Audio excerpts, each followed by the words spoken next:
The most important person in this world is my daughter. You are so much more. You are so much more than even you know. From child star to sitcom icon, from Kelly Bundy's wild laughs to heartbreaking battles with cancer and now multiple sclerosis, Christina Applegate's life has been anything but simple. But what if the biggest scandal isn't the disease you see today, but the secret she hid for decades: abuse, eating disorders, trauma, and revelations that even her biggest fans never imagined? Her memoir, You with the Sad Eyes, promises to uncover it all. Stay with us, because the story of Christina Applegate only gets darker, deeper, and sadder than anyone could have guessed. Christina Applegate was born on November 25, 1971, right? In the heart of Hollywood. Her father was a record producer, and her mother, Nancy Pretty, was a singer and actress. Their marriage collapsed soon after she was born, leaving Christina in the hands of a single mother trying to make ends meet in show business. Because her mother could not afford babysitters, she carried Christina along to auditions and rehearsals. At only 3 months old, Christina appeared on Days of Our Lives. At just 5 months, she starred in a Playtex commercial, and by kindergarten, she was already a member of the Screen Actors Guild.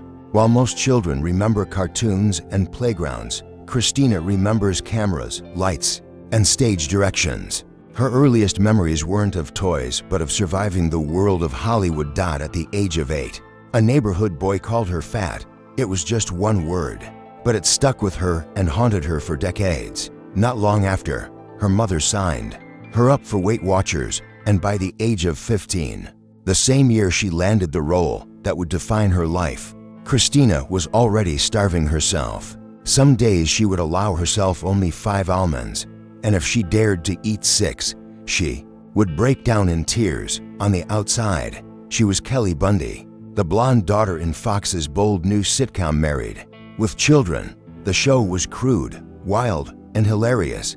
It made her a household name, a teenager suddenly thrust into stardom. But behind the laughter and the cameras, Christina was silently breaking.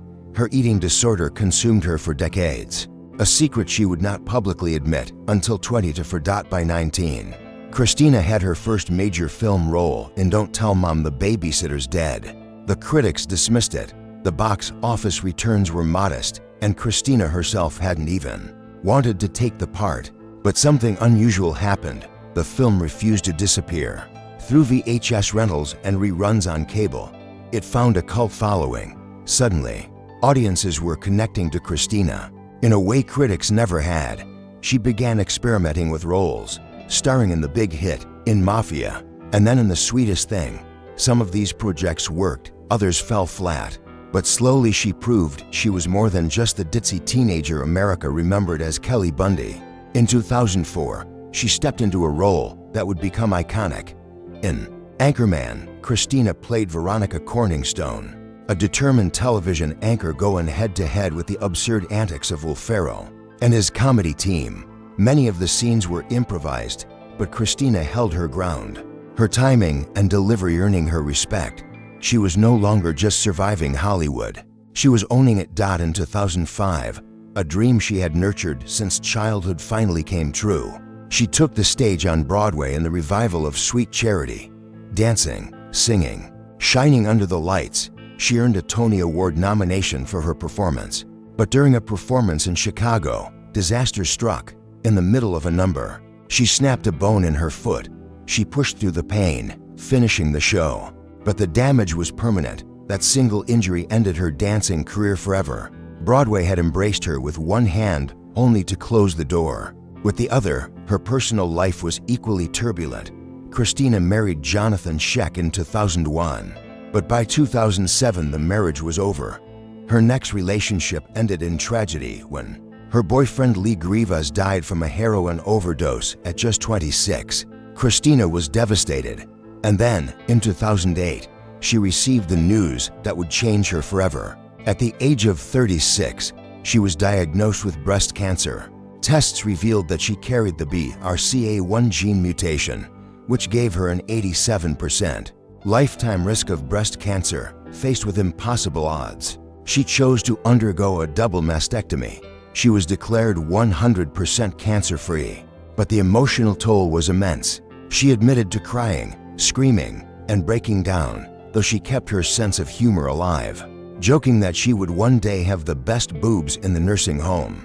But she did more than joke.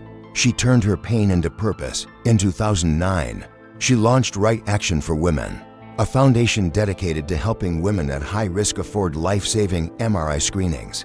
Even as she battled personal demons, Christina continued to reinvent herself. She starred in Jessie, earning her first Golden Globe nomination. She shocked fans with her Emmy-winning guest role on Friends, playing Amy Green, Rachel's spoiled sister. She stepped behind the camera as executive producer and lead actress on Samantha Who, a show about a woman forced to rebuild her life after losing her memory. The role felt prophetic, art imitating the struggles she would face later in her own life. But success came with shadows. She received violent death threats from a stalker, and once a man even broke into her home and tried on her clothes. Still, she pushed forward. Then in 2021, everything changed. On the set of Dead to Me, Christina's body began to betray her. She stumbled, fell, and could no longer trust her own movements. Doctors confirmed what she feared: multiple sclerosis. Her world began to shrink. She gained 40 pounds from medication. She needed a cane to walk. Tasks as simple as opening a bottle or picking up her phone became overwhelming. She described her life as living in hell. By 2023, she admitted she might never work on camera again. At the SAG Awards, she made her final appearance walking, with a cane and forcing Hollywood to look at disability without looking away. But multiple sclerosis was not the only battle Christina Applegate was forced to face. In 2023, while trying to hold on to some sense of normalcy, she ate a salad at a restaurant she had trusted for years. What seemed like an ordinary meal turned into a nightmare. She contracted a dangerous virus that ravaged her body. For days, she was violently ill, hospitalized, dizzy, and vomiting uncontrollably. The illness humiliated her, stripping her of dignity. At times, she was forced to wear adult diapers, a devastating reminder of how fragile her health had become. As if the physical suffering wasn't enough, her emotional world collapsed at the same time. She sank into a depression so deep that even the simplest task, walking outside for a cup of coffee, felt meaningless. She confessed openly, "I don't enjoy living." Those words sent shockwaves through the media. Headlines exploded. Tabloids screamed about suicide watch, but Christina quickly clarified. She was not suicidal. She was not giving up. She was simply being brutally honest about what her daily life had become. For once, she refused to pretend. Her fiery spirit, however, was far from gone. In 2024, following the election, Christina erupted online, furious over threats to women's rights and disability rights. She told anyone who voted against them to unfollow her. When trolls attacked her, she clapped back with pure, unfiltered rage. Though she later tried to soften her words with an apology, the world had already witnessed the rawest, most unguarded version of Christina Applegate. Then in 2025, tragedy struck Los Angeles when wildfires tore through the city. Critics and commentators coldly claimed that Hollywood deserved to burn. Christina exploded again. Fiercely defending her home and her city, she refused to stay quiet. That same year, she was supposed to return to her most famous role in an animated revival of Married with Children, voicing Kelly Bundy. Voice work was one of the only things her illness still allowed, but the project was abruptly canceled. All she had left was her upcoming memoir, You with the Sad Eyes, set for release in 2026. She promised it would not be dramatic for drama's sake. It would be honest, speaking of abuse, eating disorders, illness, heartbreak, and survival. Finally, the world would hear her unfiltered truth. Christina Applegate's life has never been a Hollywood fairy tale. It has been a saga of survival, from the baby coaxed onto sets with M&Ms, to the teenager starving herself while making millions laugh on Married with Children, to the young woman dismissed by critics but loved by audiences in Don't Tell, Mom the Babysitter's Dead, to the cancer survivor who created a foundation to save others, and now to the woman battling a disease with no cure. She may never return to the stage or the long days of filming, but Christina Applegate's courage continues to inspire. If her story moved you, don't forget to like this video, share it with others, and subscribe for more powerful stories that deserve to be remembered. Thanks for watching.